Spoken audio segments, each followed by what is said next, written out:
Morning, morning. Hello, Felicity Cook. We are all live and kicking, to quote Philip Schofield. How are we all? Let me just pulling up the stories for today. It's A-level results day. It's A-level results day. So all of our heartfelt congratulations and best wishes, and don't worry if you haven't quite got the results that you want. You have been in unprecedented times, and I'm sure there will be a way to get to the grades that you need. But let's spare a thought for all those teens and kids getting their A-level results. It's A-level results today, isn't it? GCSE results, are they in another week or so, or a little bit later in the summer? I can't remember. Intriguing story today regarding, let me just go to the BBC News iPlayer. Remarkable story today about someone in the educational establishment, an advisor to the government, suggesting that there is an argument to scrap GCSEs. This isn't an alien idea. I think we talk about this in our book. Head teachers. Oh, here we go. There's just a headline just breaking there. Head teachers. Let me just have a quick look. Yeah, so morning Tina Davis, morning Diana Bow. Sorry, I'm all over the place. I'm just trying to get all of my news stories up in front of me. So, A-level results out today. Government braces for student backlash. A daughter got into uni, can't find out her results as website keeps crashing. Been trying since 8. Yeah, GCSEs are next Thursday as my daughter's due to get hers. She's getting herself in the right state with all the goings on. Well, here's the thing. The story that I can't find at the moment, but Nadia sent it to me, and it's a story that we talk about in our GCSEs are obviously important when you're taking GCSEs, but they are a system that evolved out of O-levels. I was the last year of O-levels, and they're a system of education and assessing our education that I believe was relevant to a completely different era of time regarding the type of work we need to do, the way we live, all that kind of stuff. Of course, there needs to be some kind of assessment of youngsters, but I do like, and I'm trying to find this story. Just bear with me 1 sec. I'm just going to try and send. So yeah, pointless GCSE should be scrapped, says senior MP. Now, this isn't a story that landed today. This is a story that was earlier in the year, but it's being run again today, I think, because GCSEs are coming. Now, this isn't to dishearten students. This isn't to... Isabel Staines, thank you very much. Your GCSEs have never been looked at. I did all right at my O-levels. I was back in the day when you only had to take about... I think I took 8 or 10. I got 8 O-levels. And no one has ever asked me about my O-levels. Now, it's not about people asking you about your O-levels, but I mean employers and work and jobs never ask me about the O-levels. But there was an assumption, because the system is structured, because it looks back, because it sees English, especially English and maths, as signs of literacy and numeracy, and they're critical skills, obviously. They are sort of like gateways to being able to, like gateway drugs, they're like gateways to being able to get onto the right A-levels, and then the right A-level grades, gateway to getting onto the right university degree. Now, in life, when we go for a job, we usually get interviewed based upon our personality, who we are, what our strengths of personality are, and more often than not, you'll get specific training in the job, won't you? So they'll make a choice on whether you are appropriate or show the wherewithal to be able to do the job. I believe that you don't scrap universities, you don't scrap learning and all that kind of stuff in schools and all that, but I believe you could have a system that has a more all-encompassing assessment of a student, so it's not just countless GCSEs and everyone chasing an A star, but it's an assessment of the student, a bit more like the baccalaureate. And when you get to places like university, they interview you on merit. So for example, an awful lot of homeschooled children do go to university because when they present an interview, they're severely impressive, not in an academic, obviously academic way, but in the way that they've been brought up, the way they make connections, the way they view the world, and the differences in which they approach stuff. So if that can be done for homeschool kids, why could that not be done for the nation? I believe, personally, that GCSEs are a yardstick designed more to make schools regimented. They put enormous amounts of stress and pressure on teachers who have to teach in a set and specific way. They put huge pressure on students in a week like this week with a sense of failure or success. That's not to say that obviously everyone is waiting for their GCSEs. We're all rooting for you because you've been forced into this set system. So of course we want everyone to succeed. But my point to those parents whose children they're looking at getting really worried, learning isn't just about GCSEs. And that sounds like a really kind of stupidly simple thing to say, but it's a critical thing to say. When you get to the pearly gates of heaven, at the end of your life, your children get to the pearly gates of heaven at the end of their life, there is not going to be someone there with a flipboard or a flip chart saying, what did you get in your maths and English GCSE? There just isn't. There just isn't. Some kids have a great capacity to cram, remember, memorize, and regurgitate, but a lot of them also say that once they walk out of the exam hall, they've forgotten it all.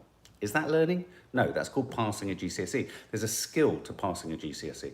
So I'm just saying, I personally think, and the point of our book at the moment is to question all of our received wisdom. Not scrap it, but just challenge it, question it, prod it, fidget around it. You know, I'm all for, you know, apparently GCSEs have been changed to grades of 9 to 1. I mean, you know, so what does that mean for kids who've got A's? And then what does that mean for kids who before that who've got whatever the ones before, you know, it's a very confusing system.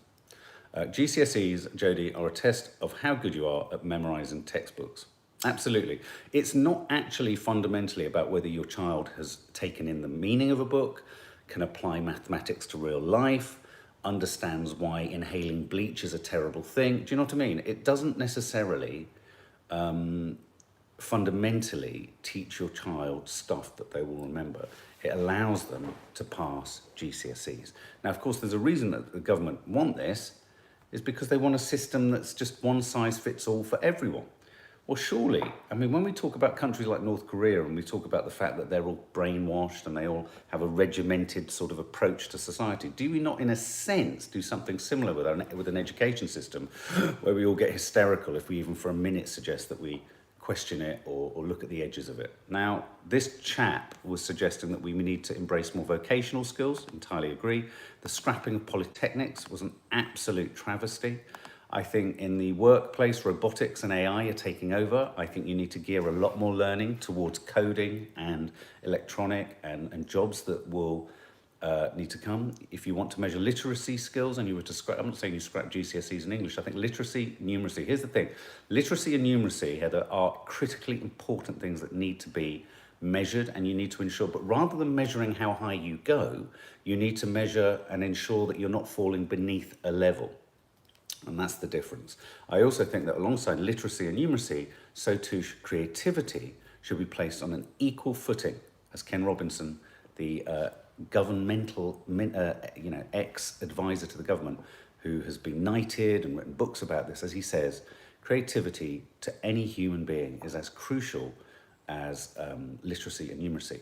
And creativity comes in numerous guises. It doesn't just come in painting a picture. Creativity, massive creativity in the coding of video games and the coding of software and the coding of hardware. Immense creativity in the sciences where you are creating new materials. A sister of a friend of ours, Miranda's sister Zoe, she's all about the creativity around substances and the creation of materials. You know, we're not just talking about creativity reading poetry, though that too is important. I just think we need to radically rethink. And the thing about this that really gets me is the people in charge, the Johnsons and all the government, they've all had the privilege of an extraordinarily expensive education and all of the access, because they are incredibly rich, to all of those other elements in life that aren't just regimented, learning. So it's easy for them to say this is what the right fit for everyone else is, but actually we all only have one life. And I think we should be able to give our children the best life we can. We're going to be doing a confession of a modern parent about that. Sorry, I get very passionate about that. And I think today there's going to be all sorts of mixed feelings with A-level students. There's going to be a feeling they didn't quite get what they wanted. Perhaps they didn't get what they were predicted. Perhaps what they were predicted wasn't what they were going to get. Do they resit? Do they appeal? It's a very, very stressful time. And my heart goes out to students who feel that the sword of Damocles comes down on a day like today or next week during the GCSEs, so that if they haven't quite hit all of the numbers and grades that they want, they feel a sense of failure. And I don't think there should be anyone made to feel a failure. If you've dicked about consciously and you've messed around and you've just, then of course, don't be surprised by what you get. You get out of, you need to be able to have a system that what you put in, you get out. But what you put into this system is tilted towards just passing. It's not tilted towards learning. And I genuinely believe that's possibly why a lot of our leaders have such an emotional, intellectually, insufficient connection with the population, because they've passed their GCSEs, they've passed their A-levels, and they've passed their degrees, but they have no natural human intelligence. Really pisses me off, because I think we have generation after generation after generation. I have 4 daughters, and I'm coming from a position where each of my daughters has fared differently within the system. But because 2 of them, the system's worked for them, they've made the system work despite the system, not necessarily because of it. So there you go. Karen said, and you homeschooled your son for just over a year, has returned to school year 11. Sorry, I've just lost you. Ooh, where are you? Now he's just going into 2nd year at Westminster Uni. He's doing absolutely amazing. That's brilliant. My girls' school gives out this talk to parents about readying children for jobs that don't exist, yet all GCSE choices are still just math, science and English. There's a book called Bullshit Jobs. Look, we can all sit here pretending it ain't going to happen, but the vast majority, there are a huge number of jobs that are created in what's called a frothy society. We have a frothy economy, and that froth at the top is stuff that creates jobs that aren't entirely critical, but they're crucial, obviously, to the people involved. And so what's going to happen is, as AI and tech moves along, those jobs are going to be removed. And so we do need to think about a changing landscape. We do need to think about, so for example, if Boris Johnson was going to do what they did in America back in the, was it the 30s, 40s? The FDR, big 5-year deal of investing in infrastructure, then we need far more engineers and technicians and builders and designers and architects and all that kind of stuff. So put all your efforts into that. Is there a Kiki here whose birthday is? Our Kiki's birthday is on the 24th. Happy birthday, Kiki. Ben Ryan, Mark, I completely agree. I'm due to take exams next year. I cannot cram at all. I'd rather have assessments throughout the year that reflect topics as opposed to every topic in a subject. Yeah, I was always a huge believer in. So, for example, what I'm talking about here is you don't just remove English or you remove maths, but you go for a coursework approach. Go for a sort of assessment across time where you assess the progress of a student and you give them a grade accordingly. It's been done in various courses over the years. I seem to remember my English O-level was the first one or the last one to have a huge coursework component. And if you think about it, a coursework component in an English O-level or GCSE is the equivalent to having time to write essays like journalists do, like I do, like, people who write articles or write pieces or whatever, or write books.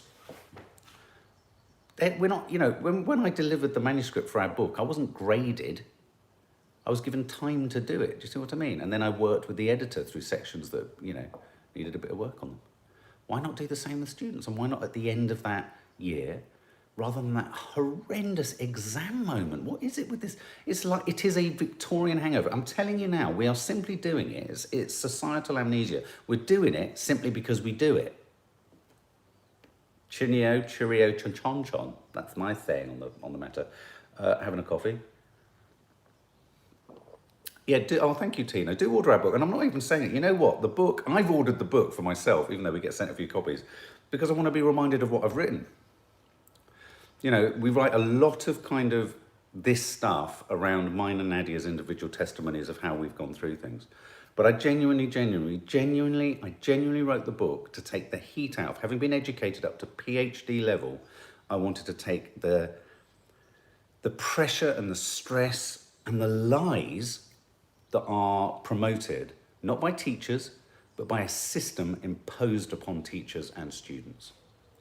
Really, the idea is that I want a liberation and I want a revolution in education. It's in many ways a reversioning of what Ken Robinson says. Please check out Ken Robinson's TED Talks on YouTube after this. It's a remarkable film.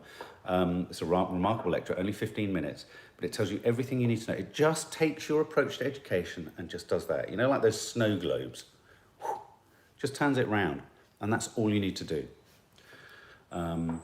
Travis O'Connor, remember, grading creative subjects is also very subjective. It is very subjective. Now, I used to be a teacher. I used to give crits at an art college for students, and I was obviously coming from the film department. And we used to walk around, and what would happen is rather than one art teacher giving a crit or a grade on the work of a student, there would be 4 or 5 of you. You would all have your input. You would all then go away and you would all discuss it. I mean, it's a lot of work goes into it. But that kind of system, I think teachers would find that a much more creative and rewarding way of doing it, personally. All of which leads me towards something that I feel quite strongly about, actually. I'm a huge fan of Keith Lemon, and apparently him and Melanie Sykes have locked horns, and I don't know whether this is a sort of friendly locking horns or a slightly serious locking horns, but she's had a go at him, though she says not at him, at his character, for not being particularly articulate. I think that's a bit of a low swipe. I think, and I believe, that when you look at the vast majority of people who either have dyslexia or, you know, would be classed as having learning, I'm not suggesting for a minute that Keith Lemon does at all, but I think to swipe someone on their vocab or on their use of language when you don't know what their background is, and yet that person you're swiping is hugely successful, a great entertainer. You only have to watch him for 5 minutes to know that his brain is as sharp as a tack. I just think it's a bit of a low swipe, isn't it? And I'm surprised. I think she'll probably regret attacking him on his articulacy. He's very, very funny. You know, he's made mistakes, and in his career, as we all have, and I think he's taken ownership of those, but I think he's an incredibly funny, witty, clever individual. He's meant to be annoying. His character is annoying, absolutely, Faith. His intention is to annoy, but to attack him on his articulacy or his literacy or whatever, I think is a below the belt.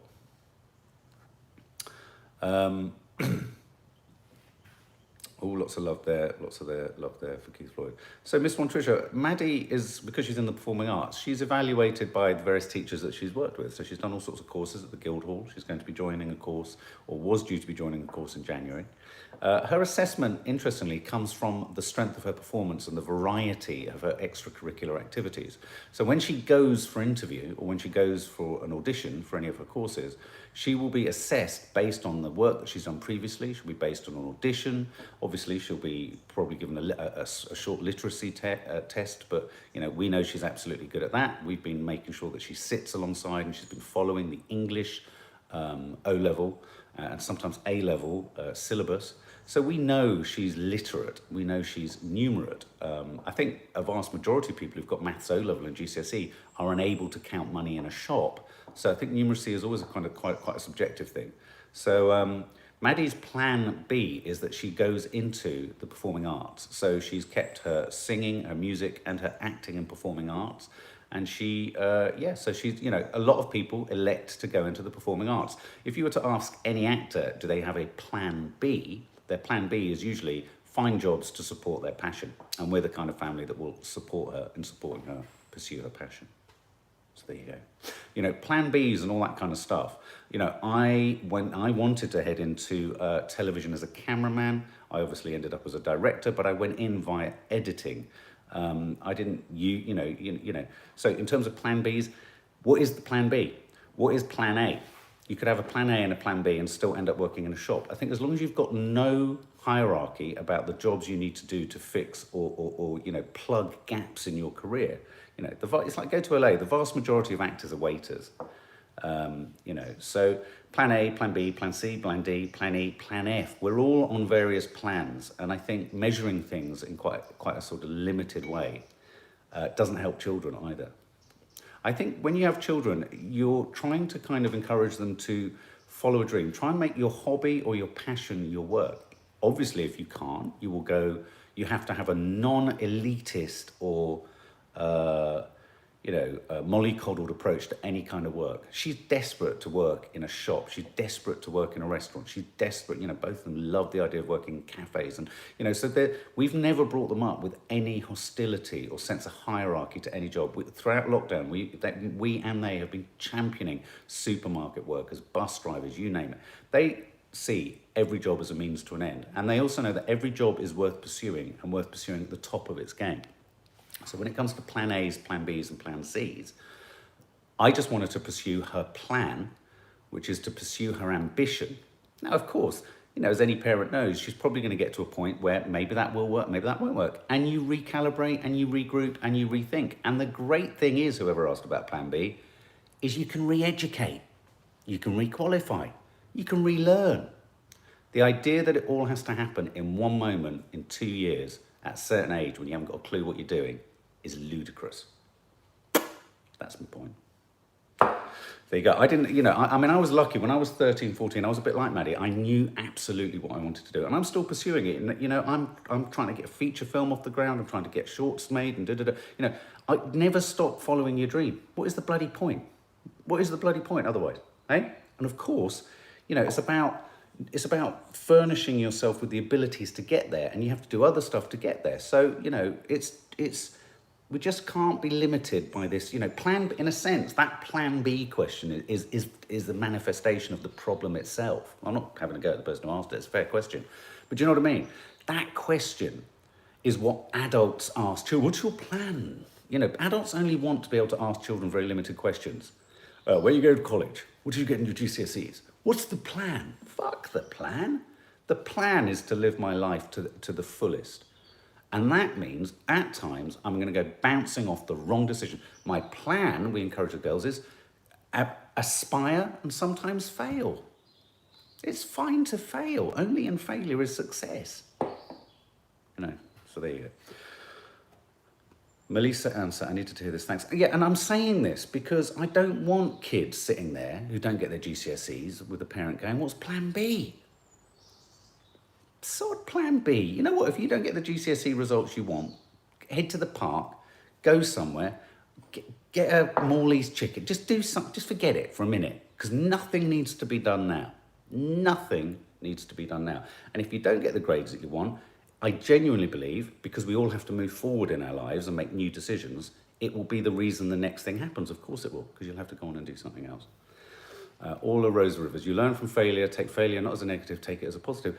I mean, we say this to Kiki, and the girls all the time. You have to fail. In the arts, you have to fail. For example, when I edit a program for television, I'll spend 4 to 6 months in an edit suite. And you'll come out with about, like the short film I'm doing at the moment, I've had about 20 rough cuts. You could call them all failures, but it's through that process of revision and remaking and re-editing and remaking that you get to the point where you feel, others might not feel it is, but you feel for you it's a success. I am, and this is a real champion. I would like to see, I'd like to see students and children released from the horror of success or failure around GCSEs and feeling like you've got no plan B. Sorry, that really riles me, that plan B thing. And I would like to see teachers liberated again. I'd like to see teachers liberated again. Because my teachers that I remember were the ones that completely transformed my attitude to things. And when I teach the girls, because let's face it, I've taught them the majority over the last 2 to 3 years, I am teaching them to be excited and connecting things that normal teachers aren't allowed to normally connect between things, between subjects, between ideas. I don't want Maddie to write an essay about Catcher in the Rye. I want her to write a song. I mean, a meaningful song. I wanted to explore the themes and the subjects and the ideas and the topics. And you know what I mean? Teachers that I had introduced me to cinema, and they were English teachers. The teachers at university I had that really took me under their wing were, my film lecturer was a poet. And it was that connection between the two. Do you know what I mean? Anyway, I'm banging on, but it is such a passionate thing that we need to be less limited, less restrictive, less judgmental. And if people want to try things differently, we should applaud them, not criticize them. Most things in life never go to plan. Absolutely, I will drink Still my first double espresso to that. And out of that comes other huge plans. Miss One Tricia, did you enjoy who watched Home Time last night? Give us a yes or not. Give us a thumbs up if you agree that we need to just be a little less bloody, I don't know, strict in our assessments. There you go, 4 people agree. No, I'm joking. Did anyone see Home Time last night? It was fab, wasn't it? It was funny. I did put a warning there. I do know there are some guys who are a little bit more susceptible to the horror of it all. Richard Kavanagh, good morning, Lord Adderley. Yesterday's vlog was extremely funny. Also, happy birthday, Kiki. Have a fantastic day. Kind regards, Richard. Thank you. It's not our Kiki's birthday, by the way. She's on the 24th of August. But there must be another Kiki who's having a birthday, which is so sweet. Yeah, do hit the thumbs up. The thumbs up icon, guys, would be lovely. You love the vlogs. I watch Home Time. Hilarious. It is hilarious. So once you finish this, head over there if you just want a bit of a distraction. Wonderful surprise done for us by Nadia's sister when I came home. And the great thing is that as I clear certain sections of back vlog out of the way, I can then move to the next. So I can now deliver you the green-fingered hell when me and Nads go to the garden centre, which is really nice. And I'm really kind to her, and I'm really gentle with her. So yeah, that's Home Time. So yeah, a bit of a thumbs up for old Keith Lemon. I'm sure, and I'm presuming he'll turn it into a very friendly spat. I'm hoping. I hope it's nothing too serious. I was a big fan of Melanie Sykes. Didn't she used to do the big breakfast? Here we go. Breaking news. 35% of A-level results downgraded by 1 grade, figures reveal. 35% of A-level results this is literally breaking now. Oh, did you like the sneaky Cornwall shot? I thought you would, Leo. Showed the Devon vlogs. We haven't done them. 35% of A-level results have been downgraded. It means these students will be awarded a lower grade than what their teachers predicted. Why? A-level results have been affected by the coronavirus, with students unable to complete exams. The system was never going to be perfect. This is no ordinary results day. We now know that 35% of results have been downgraded by 1 grade, some results by more than 1 grade. Ofqual insists its analysis of grading shows no negative bias based on socio-economic backgrounds. Unions say they've already received heartbreaking feedback of schools feeling unfairly and unfathomably downgraded. How? I mean, here's the thing. So I've just been talking about how perhaps, exams, GCSEs, A-levels aren't the greatest barometer of learning. And yet, you have to park that to one side. For those students who've just gone through the worst pandemic that's limited their a hugely important year in their childhoods and teenagehoods, to then be told at the end of it through no fault of their own that their A-level results have been downgraded, I can only hope that all 35% of those people who've received lower A-levels are given the choice or the option to resit. As if our youngsters haven't suffered enough. I almost don't understand why they can't. I mean, I realise you could have a generation that's forever described. I mean, we were talking about this, Nadia and I, yesterday. Say you said to everyone this year, don't worry, guys, go on, just head off and do your courses. Part of you wonders why we can't cut them that slack, like almost an educational equivalent of furloughing. Do you know what I mean? Or, I tell you what the government could do, which would be a very nice gesture, wouldn't it? Why don't the government offer to pay these students first terms, given that they're going to have no face-to-face teaching? Why don't we have a furlough system for new students? I just don't understand why we have to be so right with the A-level results this year, of all years. Do you know what I'm saying? I think you understand what I'm saying. Why not let this generation feel they got something out of it? Yeah, Nads is on Loose Women today. And at the very least, like Travis O'Connor says, let everyone have a chance to resit. It's madness. Give them a break, Danny. You're absolutely right. You're absolutely right. I don't know. It's yet another symptom of a society and a structure that is not interested in the emotional intelligence or the emotional welfare of people. And we wonder why we're running around with all ludicrous levels of anxiety and depression. Claire Ross Reed, I need to chat with Nads. Obviously, the Members Live will be either, tomorrow, Friday or Saturday. It is heartbreaking, isn't it? So that's breaking news. So 35% of A-level results downgraded. Thunderstorms. Who's had thunderstorms yet? Has anyone had thunder? GFH, Mrs. PD, will be landing later today. Thunderstorms forecast across UK. There was some rain last night. I don't know if there was a thunderstorm. Do you know it's been the longest stretch of temperatures above 34 degrees since the 60s? After the level was reached for 6 days in a row. Now, here's a big question. I know we talk about global warming and we know that the climate change is a thing. But were they saying that also when it happened, you know, the ludicrous heat of the 70s? And if there were 6 days of 34 degrees in 1960, could this not be as much of an errata as that was? I'm only asking that. Do you know what I mean? Do we need more evidence that this is symptomatic of a massive, massive catastrophe? I mean, I know we've got evidence everywhere else in the world. No thunderstorms in Kettering, not yet. We had a massive one with hail, Nicky McKenna. You couldn't hear each other as they hit the conservatory. Rain and thunderstorms in Cambridge. Okay, Diana Bowles, that's getting nearer to London, isn't it? Yes, in Carmarthenshire. Oh, there we go. Well, copy us in on Insta stories. Copy NADIA Sawalha or Mark_Adderley. Do follow us on our Instagrams. We've started doing these stupid things called Instagram Reels. It's an opportunity to be TikTok-y without being on TikTok, because the girls don't let us be on TikTok. So do follow us on Instagram if you fancy that. Do send us images of your rainfall. If it happens here, I'll film it and I'll post it, but we'll repost any of your shots of... US calls for shower rules to be eased after Trump hair complaints. The US government has proposed changing the definition of a shower head to allow increased water flow following complaints from President Donald Trump about his hair routine. Is this really a story? Under a 1992 law, shower heads in the US are not allowed to produce more than 2.5 gallons per minute, but the Trump administration wants this limit to apply to each nozzle. What the hell? You take a shower head, the water doesn't come out. You want to wash your hands, the water doesn't come out. So what do? You just stand there for longer, or you take a shower for longer. Because my hair, I don't know about you, but it has to be perfect, Donald Trump said.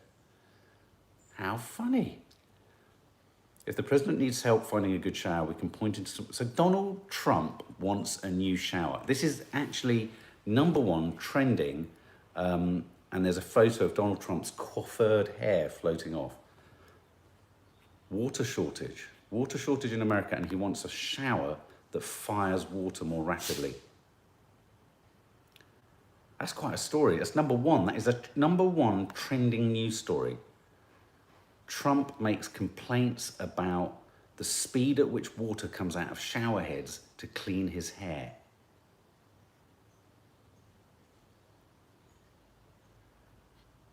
Literally can't get my head around it. Someone just went up there talking about child trafficking. Yet child trafficking around the world is a global catastrophe. It does deserve some focused attention, and we will at some point obviously give it that. Obviously, there are so many news stories, so many terrible things that we can talk about for all times. But us not talking about it today is not us saying that child trafficking is good. I've noticed online on Facebook and in various quarters, quite close to home quarters as well, that there's a real sort of fury if people aren't constantly talking about it. And it is a hugely complicated subject, and it's a massive subject. But by not talking about it doesn't mean you are somehow supporting it. The changes were proposed by the Department of Energy following complaints by Mr. I'm sorry, I'm in shock. I'm in shock at this story. I'm in shock that this is a top trending story. I mean, to be fair though, I would click on the image of his hair. Go to the BBC News app or the BBC News website and put in US calls for shower rules. I'm gonna have to pop it in the headline here. Anyway, hit the thumbs up, guys. Sending you lots of love. I've got lots of work to do today, but I will be editing a Green-Fingered Hell later in the day, and we will let you know when the Members Live is coming. New films are starting to come out, cinemas are opening, things like that. So the Popcorn Junkie side of things are going. Go follow us on Popcorn Junkies. If you haven't yet, our book comes out on September the 3rd, where we talk about all of these issues and all of these thoughts. It's a book for life, and it's a kind of book that we've written for you to hold and hug and feel looked after when you're fearful in the world of education. Lots of love, guys. Take care. Bye.